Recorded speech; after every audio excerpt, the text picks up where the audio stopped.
introdução, daí o Matheus Avanço vai começar. Combinado, beleza. Pode seguir. Então, nosso grupo é composto por mim, João Vitor, pelo Gelson, pelo Matheus e pelo Adler. A gente vai falar um pouquinho sobre o etanol. Aqui é um resumo rápido da fabricação do etanol, né? Primeiro a colheita da cana, depois a moagem, gerado o vinho. Esse vinho que ele é fermentado, destilado, então desidratado. Aí agora a gente vai falar um pouco mais sobre cada passo desse. Oi, boa noite, estão escutando? Sim, estamos escutando. Pode seguir. Então, aí começando pelas primeiras utilizações na antiguidade. Dados históricos relatam que o uso da fermentação desde a época dos homens da caverna, que preferiam comer carne envelhecida por ela ter um sabor mais agradável do que a carne fresca. O uso da fermentação começou junto com o uso da agricultura, entre 10 e 12 mil anos atrás, quando surgiram os vinhos, cerveja e pão. Já. Existem descrições chinesas do ano de 1000 a.C., que relata que eles já utilizavam miso, que é feito a partir da fermentação de soja com sal. Na mesma época também já utilizava coalho de feijão soja mofado para curar as infecções da pele. Já na América Central, os índios tratavam as feridas infectadas com fungos. As fermentações alcoólicas de Louis Pasteur. O cientista francês, enquanto estudava os problemas dos cervejeiros e vinicultores, na França descobriu que um tipo de levedura produzia um vinho bom, mas um outro tipo tornava-o azedo. A partir desses estudos, ele verificou que o crescimento das leveduras estava sempre associado à fermentação alcoólicas, que se fosse postas quantidades importantes de oxigênio, em vez de produzir álcool e dióxido de carbono, produziriam água e dióxido de carbono. Com essas observações, Pasteur concluiu que a fermentação é um mecanismo utilizado pelos seres vivos para produzir energia na ausência de oxigênio. O sequenciamento das reações químicas. Em 1897, o químico alemão Buchner demonstrou que a fermentação era apenas uma sequência de reações químicas, que pode ocorrer fora de uma célula viva.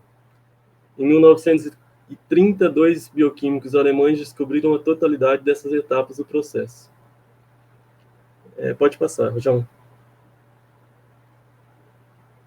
A fermentação alcoólica. É a transformação do açúcar em etanol e gás carbônico pela ação de um determinado grupo de organismos unicelulares denominados leveduras. Esses tipos de organismos que são desenvolvidos para proporcionar fermentação uniformes, rápida e com alto rendimento de etanol. As leveduras devem ser tolerantes a grande variação de temperatura, a nível de acidez e alta concentração alcoólica. Elas podem crescer na presença ou na ausência de oxigênio em um ciclo normal de fermentação. Elas usam oxigênio no início do processo até que ele seja todo consumido. As leveduras produzem etanol somente durante o período anaeróbico. As leveduras são essencialmente aeróbicas, apesar delas existirem em um ambiente anaeróbico. Quando buscamos um crescimento intenso da população em organismo, necessita fornecer oxigênio ao mosto. Já quando buscamos a fermentação, obter o máximo em álcool e o mínimo de crescimento celular, deve-se evitar a oxigenização. O controle de temperatura é um fator importante na conservação de açúcares em etanol. Sem este controle, pode ocorrer reações indesejáveis e alteração do rendimento da qualidade do produto final, que é ou aguardente ou combustível etanol. As fases da fermentação. A primeira fase é a adaptação, em que os organismos vão se adaptando ao novo ambiente e começam a crescer. Nessa fase, o mosto, mesmo sem ser sido oxigenado, contém ainda uma determinada quantidade de oxigênio para facilitar o início do desenvolvimento das leveduras. O aumento da temperatura nessa fase é insignificante e não se torna formação de bolhas, que caracterizam o desprendimento do gás carbônico na produção de etanol. A próxima fase é a reprodução, que ocorre a cerca de 30 minutos após o início. As leveduras começam a se reproduzir rapidamente e o número de organismos aumenta exponencialmente. O dióxido de carbono é liberado em grandes quantidades, com um borbulhamento intenso. Com o pigmento das fermentações, o fermento tende a se aglomerar. Essa fase é conhecida como fermentação principal ou tumultuosa. É nessa fase em que se detecta aquele aroma agradável e característico. Também a temperatura e o teor alcoólico aumentam, com correspondente à reprodução e o teor do açúcar ao mosto. A última fase é estacionária. O alimento começa a ficar escasso e a taxa de crescimento das leveduras é reduzida. A produção do gás carbônico diminui e o fermento precipita. Com o sucesso da produção do processo de fermentação, em condições normais, tem duração máxima de 36 horas. É durante a fermentação tumultuosa em que ocorre a grande desprendimento de CO2, principalmente que se torna necessário o controle da temperatura por meio da refrigeração interna ou externa. O processo de fermentação só será alcançado quando mantido o controle adequado da higiene, da temperatura e das instalações que compõem a destilaria. Aí é o próximo.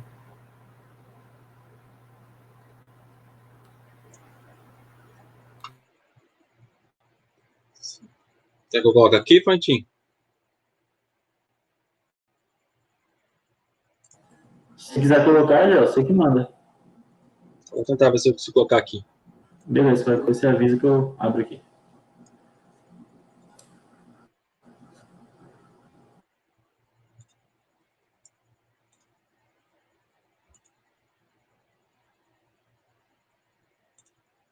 Tá aparecendo?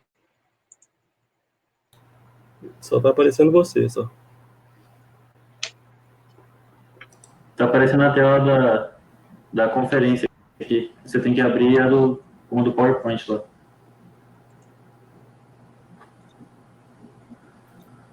Na hora de clicar lá em compartilhar a tela, vai em compartilhar com o do aplicativo. Apareceu agora? Agora sim. Vai dar certo, né? Aparecendo, né? Tá aparecendo. Tá sim. Então, a biomassa para a produção do álcool. O etanol, como foi explicado, ele é produzido pela fermentação de certas matérias. Essas matérias, elas são divididas em 4 grupos, que são eles: as matérias-primas açucaradas, as matérias-primas amiláceas, matérias-primas celulósicas e matérias-primas fermentadas. As matérias-primas açucaradas é um produto no qual o carboidrato está presente na forma mais simples, e elas são diretamente fermentáveis. Dentro desses produtos, então, dentro desses produtos estão a mais utilizada, que é a cana-de-açúcar. Também se enquadra a beterraba, açucareira e frutas. As matérias-primas amiláceas são matérias que contêm carboidratos mais complexos, como o amido. Elas que podem ser transformadas por hidrólise com ácido ou por ação de enzima em moléculas simples, com 6 ou 12 carbonos. Entre esses produtos estão o milho, a mandioca e as batatas. As matérias-primas celulósicas, de maior importância na produção do álcool, são resíduos agrícolas e a madeira. Porém, elas apresentam uma forma muito complexa, mais complexa que as duas anteriores. Por isso que elas são muitas vezes inviáveis economicamente. As matérias-primas fermentadas, elas são constituídas por matérias já fermentadas, como vinho e cerveja, e também destiladas como aguardentes. Nesse caso, o álcool já se encontra presente, e a sua separação é feita por destilação simples. Porém, ela não apresenta viabilidade econômica. É utilizada apenas em alguns casos, né, como quando grandes quantidades de bebidas se tornam impróprias para o consumo. Ninguém vai comprar uma carreta de Skol para fazer etanol de uma hora para outra, né? E no Brasil, a cana-de-açúcar ela sempre foi destaque na produção de etanol. Porém, nos últimos anos, o etanol de milho ele vem ganhando muita força, né, expandindo de forma muito veloz. Somente aqui no Centro-Oeste, né, a constelação de empresas, a Impasa mesmo com 2 empresas agora, mas tem mais uma usina em Lucas, tem mais uma se instalando e ampliando em Sorriso, e vai ter mais uma em Dourados. Então, vai ser cada vez aumentando mais a produção de etanol de milho. porém a produção de etanol de cana ainda é muito superior. Nesse ano, segundo a Conab, cerca de 30,3 bilhões de litros de etanol de cana-de-açúcar serão produzidos e 1,35 bilhões de litros de etanol de milho. Ainda é uma diferença muito grande. Isso se deve principalmente ao custo da cana. Embora com 1 tonelada de milho possa ser produzido cerca de 400 litros de etanol, e com 1 tonelada de cana produz apenas 60 litros, a diferença de custo ainda se torna muito grande. O milho ainda se torna bem mais caro do que o etanol, em questão de destilaria necessária. Rendimento em álcool. O químico francês Louis Pasteur comprovou que a fermentação é provocada pelo processo vital de micro-organismos. Então, para suas condições de trabalho, o químico obteve, a partir de 100 gramas de glicose, 48,5 gramas, ou cerca de 61 ml, de etanol a 15 graus Celsius. E mesmo com toda a tecnologia hoje utilizada, o rendimento dele ainda teve resultados excelentes, né? Com a tecnologia da época comparada com a de hoje, ele ainda teve resultados excelentes no seu ensaio. Então, outro método também que é muito utilizado para o cálculo da eficiência do processo de fermentação, de forma mais criteriosa, é relacionar o teor alcoólico real da destilação com o valor teórico da equação de Gay-Lussac. Então, o Gay-Lussac ele pegou a glicose, fez a reação com glicerol, com ácido orgânico e biomassa, e obteve etanol e dióxido de carbono, e mais energia. Então, ainda algumas bebidas, elas ainda vêm com um índice, né, de graduação alcoólica, vem com esse índice por exemplo, aqui na figura na direita, a gente tem ali a graduação alcoólica de 40 graus GL, seriam 40% Gay-Lussac, da etanol, de álcool, no caso. Tá? Embora essa eficiência do Gay-Lussac ela seja praticamente impossível de alcançar na prática, né, devido à complexidade do processo de fermentação, o rendimento a ser alcançado vai depender muito do tipo de destilaria, do tipo de levedura e do gerenciamento empregado. Aqui, só para ilustrar, eu coloquei no canto esquerdo aqui, a gente tem uma destilaria de uma usina, de uma empresa de etanol, de milho, né? E no canto direito, então, aqui a gente tem uma usina de etanol de cana-de-açúcar. Só para exemplificar a diferença do tamanho, né, da questão da destilaria. Por o milho ter mais complexo do que a de etanol de cana-de-açúcar.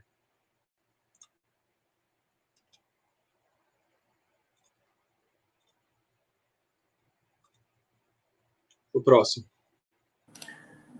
Então, vou falar um pouquinho agora sobre a destilação.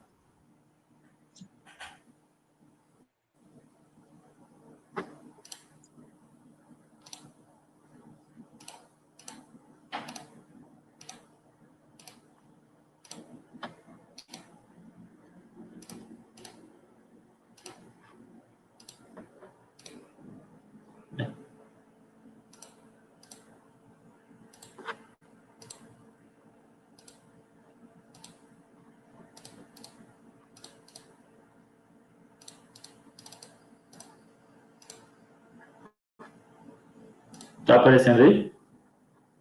Tá sim, João Vitor, tá dando para ver.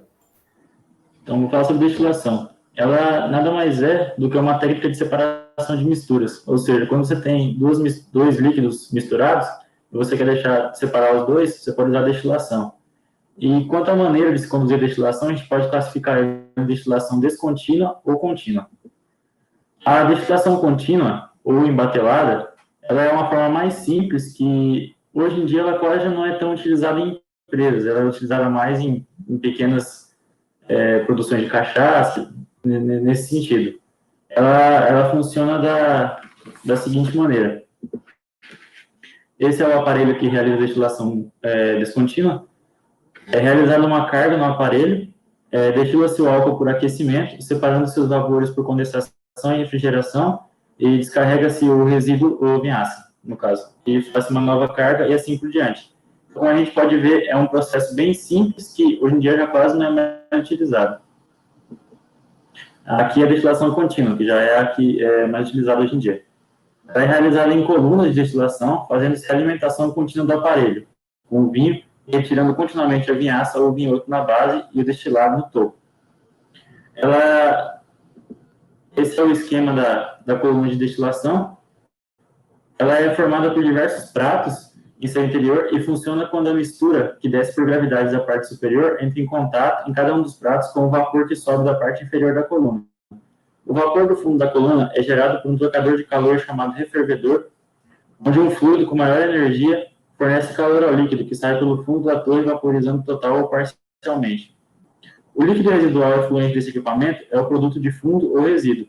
O líquido que entra pelo topo da coluna, chamado de refluxo, é gerado por um trocador de calor, chamado de condensador, que usa um fluido de resfriamento, normalmente água ou ar, para a condensação do vapor efluente no topo da coluna.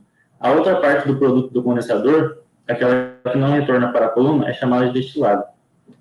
E aqui ainda existe a destilação industrial, que nada mais é que a destilação contínua, só que um pouco mais eficiente e elaborada. É como se você repetisse destilação contínua por 3 vezes. E ao fim dessa destilação, você pode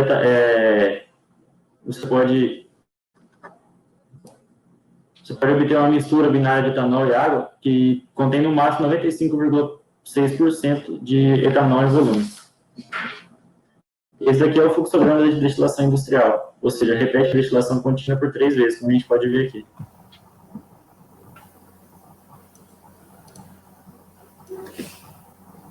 Quer passar o próximo aí para mim, João? Pode ser. Vou encerrar o compartilhamento aqui. Tá.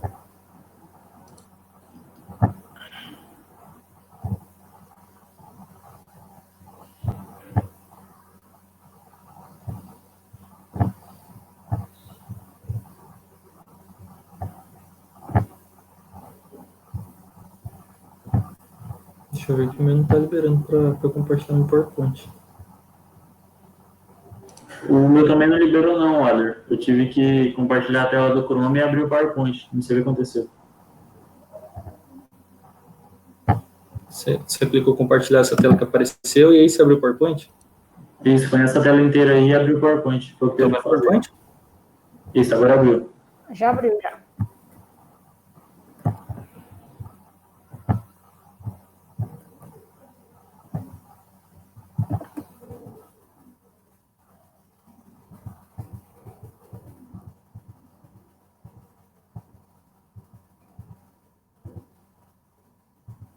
Paciência que eu estou no computador bem lento aqui. Tá. Então eu vou falar um pouco da desidratação do etanol. Então a obtenção de álcool absoluto é impossível apenas com a destilação e retificação. A concentração máxima que você vai conseguir, o João já falou até um valor um pouco abaixo, mas isso aí é o máximo, assim, estourando que você vai conseguir, é 97,2% de álcool etílico, através desse processo apenas de destilação. Por que isso acontece se você está fervendo e uma mistura ali de álcool e água? Isso acontece porque esse restante de água que sobra nessa mistura de álcool e água, ela forma uma mistura azeotrópica. O que é uma mistura azeotrópica? É uma mistura que ela se comporta em relação ao ponto de ebulição como se fosse uma substância pura. Então o que acontece? Você pode ferver essa mistura de álcool e água, mas eles vão passar para a fase de vapor ao mesmo tempo. Então, você não consegue mais separar essa água que sobrou nesse álcool apenas fazendo esse processo aí de fervura. Então, eu trouxe aí do lado direito aí explicando o que seria essa mistura eutética, só para ilustrar aí o que seria o contrário de uma mistura exeutrópica. Então, na mistura exeutrópica temos aí o ponto de ebulição constante e na mistura eutética temos aí o ponto de fusão constante. Então, como é que a gente faz para obter esse álcool absoluto? Isso é impossível apenas com esse processo. Existem 2 maneiras, que a primeira delas é a utilização de arrastadores. Eles provocam a separação em 2 estratos dessa mistura inicial, e o processo de absorvente regenerável, que são substâncias ávidas por água. Então, uma substância que você vai introduzir ali nessa mistura, que ela vai reter essa água que está nessa mistura para ela. Então, a desidratação do etanol por meio de arrastadores, temos vários arrastadores aí. Deixa eu botar isso aqui. Temos aí o benzenol, temos o cloreto de butila, o tricloroetileno e o formiato de etila. Mas no Brasil, o mais utilizado é o benzenol. Então, como é que é feito esse processo? Adiciona-se uma mistura homogênea a uma terceira substância insolúvel em um dos 2 componentes. Então, A partir daí, você consegue separar essa água desse álcool, e aí você consegue fazer esse processo e separar os dois através desse processo de fervura. Temos também o processo de absorvente regenerável, que é um líquido que ele vai ser ávido por água. Então, você adiciona ele nessa mistura, tem um processo aí chamado processo de Maedler, e você dissolve o carbonato de potássio em água e mistura com a glicerina. Depois, essa solução ela é desidratada sobre vácuo a menos 170 graus. Então, é utilizado aí glicose, glicerina e carbonato de glicerol, que seria esse último aí do lado direito.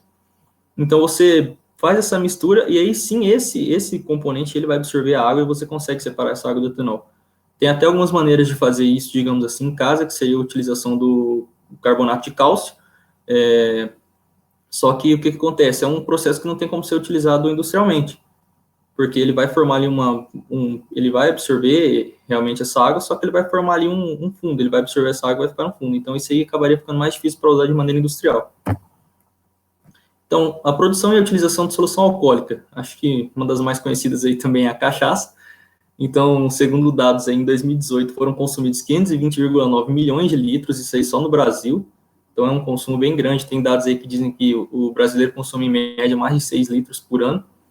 E isso gerou uma receita de cerca de 14 bilhões. É um mercado bem grande, o mercado da cachaça. Então, o que seria a definição de cachaça? Então, a aguardente de cana produzida no Brasil, com graduação alcoólica de 38% a 48% de volume a 20 graus, obtido da fermentação do caldo de cana-de-açúcar. Isso é a cachaça. E esse nome, ele é exclusivo de produtores brasileiros, ele é tratado como uma propriedade intelectual relacionada ao comércio exterior.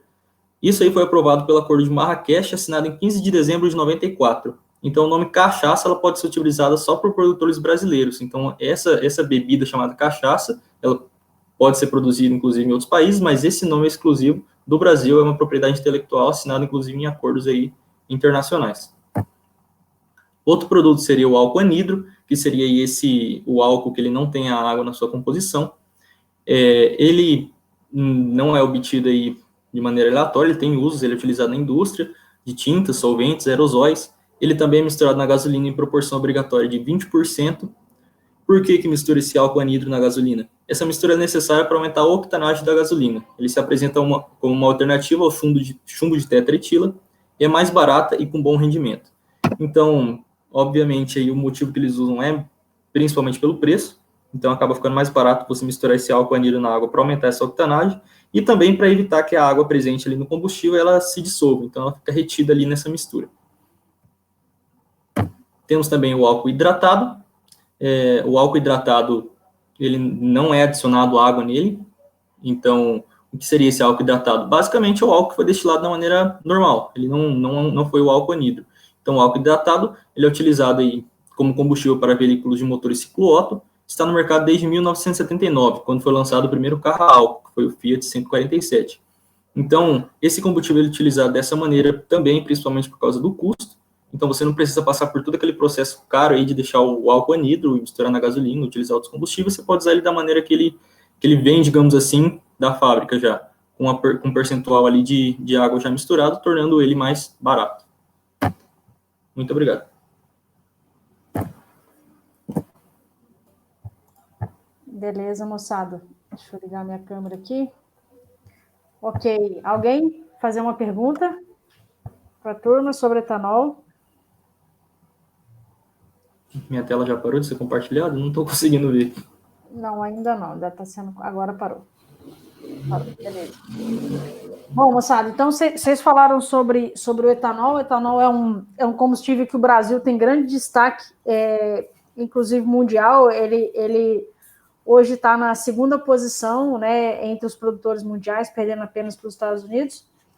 E a gente está vivendo um momento muito interessante, assim, muito importante para o Brasil, mas especificamente para aqui, para a nossa região, para o estado de Mato Grosso como um todo, que é o início da produção de etanol a partir de milho, né?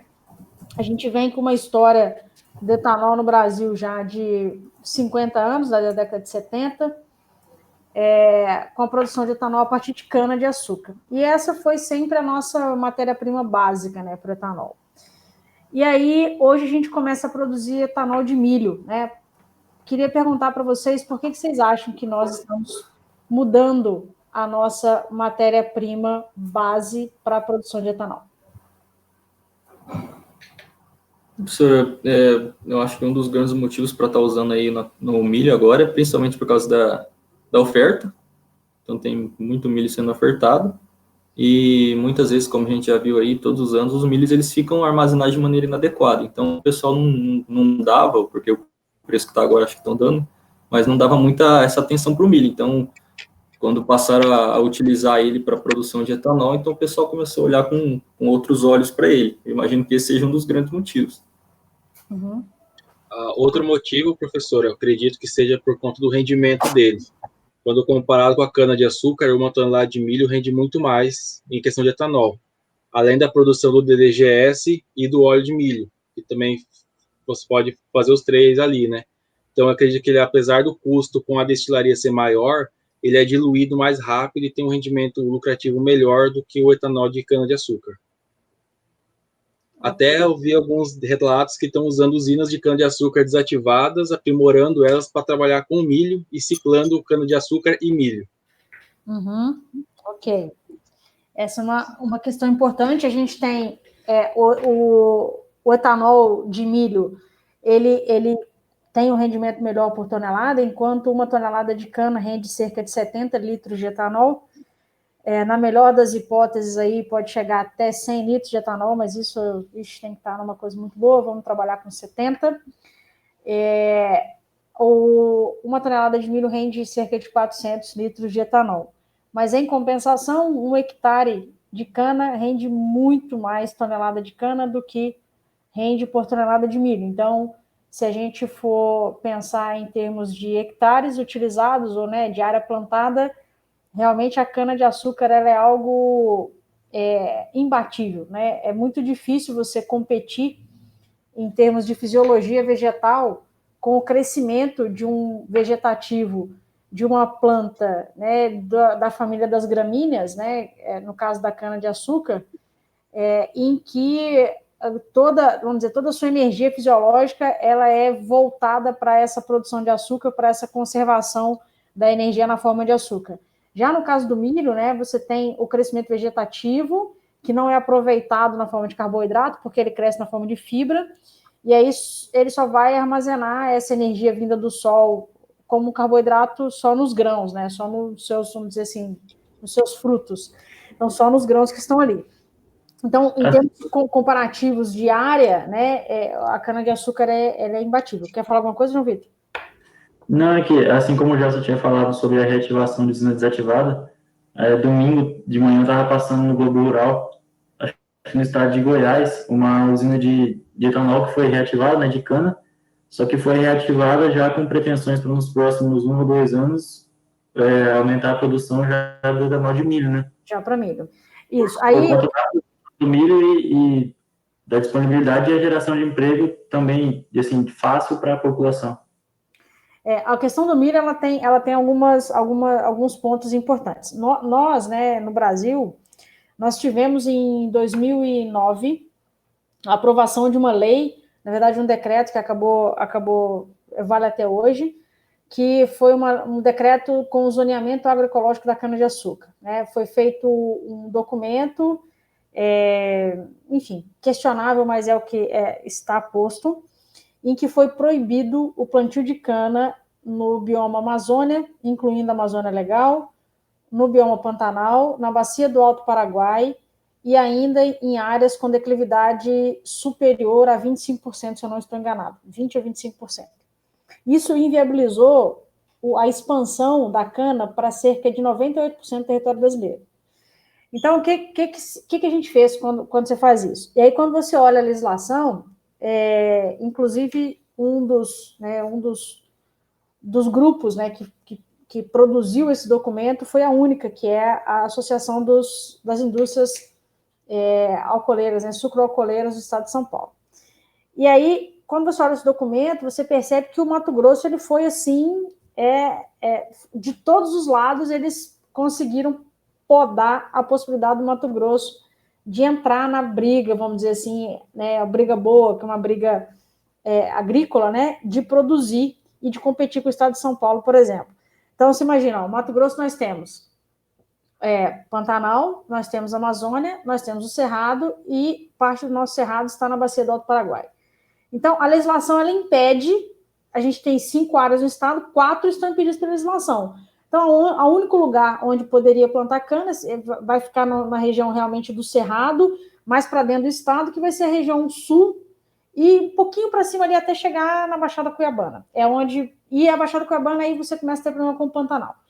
Então, basicamente o que foi feito é assim, olha, o Mato Grosso tem um problema que ele não sabe brincar. Quando o Mato Grosso resolve produzir qualquer coisa, é o maior do mundo, né? Então, teve algumas questões políticas que impediram isso. E quando se fez isso, aqui é um celeiro de produção agrícola, não seria diferente com a produção de energia, quando a produção de energia passa a ser verde, né? Passa a vir dessa questão agrícola.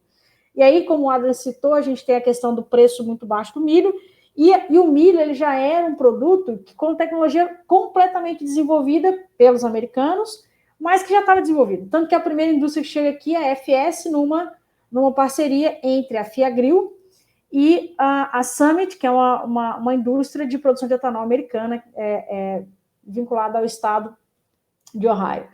E quando chega isso aqui, ela encontra realmente preços de milho muito baixos e tudo mais, ok. Mas o que acontece? Quando o Brasil faz isso, o Brasil abre mão da sua grande vantagem competitiva com os Estados Unidos, que era de produzir por hectare muito mais etanol do que os Estados Unidos produz, por exemplo. A gente abriu mão disso porque nós decidimos bloquear os estados potencialmente produtores de cana-de-açúcar, nós decidimos bloquear por questões, enfim, que está lá posto por questões ambientais, mas que não se justificam.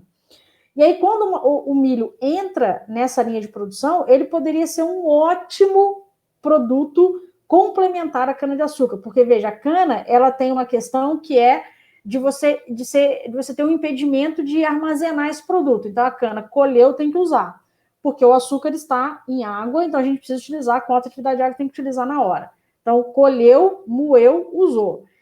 A cana, o ciclo de colheita da cana, ele se estende por, no máximo, 200 dias. Então, em 200 dias de ciclo de colheita, seria esse o período que a indústria vai funcionar. Ela vai operar 200 dias e os outros 165 ela vai ter que ficar parada por falta de matéria-prima. Então, teria sido muito mais inteligente da nossa parte ter usado a cana-de-açúcar como a cana, né, como uma das matérias-primas, a nossa matéria-prima principal, e o milho como matéria-prima para uso na entre-safra da cana. Mas nós vamos discutir isso um pouquinho melhor lá na frente, mas na produção de combustível nós temos muito, moçada, das questões políticas envolvidas e questões econômicas, porque justamente você tem um mercado muito grande com valores, né, muito extensos para falar. A produção, ela tem um passo a mais, né? Quando eu falo de produção de etanol, a fermentação é o nosso grande, enfim, nossa grande ferramenta para isso. Eu tenho leveduras que fazem isso de graça para nós. Elas consomem o açúcar e liberam para nós etanol como um coproduto, porque, na verdade, o que ela busca é energia e ela vai liberar CO2 e etanol. Quando eu faço do milho, eu não tenho açúcar direto, então eu preciso ter um outro processo anterior, que é o processo de pegar o amido, que nada mais é do que vários açúcares juntos, como se fossem várias cadeiazinhas, vários tijolinhos de açúcar, unidos numa cadeia de amido. E aí eu preciso quebrar esse amido, a gente chama de uma reação em que eu vou fazer a quebra desse amido usando, geralmente, enzimas, que são enzimas amilolíticas, que vão quebrar o amido e vão quebrar o amido em açúcares menores, e as leveduras utilizam açúcares com 6 carbonos. Então, se eu tenho açúcares de 6 carbonos, como é o caso da glicose, como é o caso da frutose e algumas outras, eu posso utilizar e entregar direto para as leveduras que elas conseguem, enfim, degradar e me entregar numa mistura de água e álcool. E aí depois eu tenho que usar a destilação para separar, já que eu tenho líquidos miscíveis. Eu tenho água e álcool, são líquidos que se misturam, não consigo separar por outra forma, a não ser a destilação. E aí, como a moçada mostrou, eu tenho um ponto ali que eu conseguiria separar. Bom, o etanol, então, hoje ele é um dos nossos carro-chefes de produção. O Mato Grosso entra muito forte nisso. Nós vamos ter alguns problemas com relação à oferta de milho em função das usinas. No próximo ano, inclusive, vai ser um ano bastante crítico, em função do regime de chuvas bem irregular. Nós vamos ter problemas com a safra de milho, né? Do próximo ano, a safrinha, na verdade, né? Algumas propriedades já dizem que nem vão fazer, porque a soja, né, teve um plantio bastante tardio. Então, nós vamos ter bastante problema com a oferta de milho ano que vem, Hoje a saca de milho está sendo comercializada em algo em torno de 60, 63 reais. Não sei como vai estar no próximo ano, e aí vamos ver se vai viabilizar ou não essa produção. Moçada, alguém quer comentar alguma coisa? Ok, então eu vou agora encerrar essa gravação aqui. Vou fazer amanhã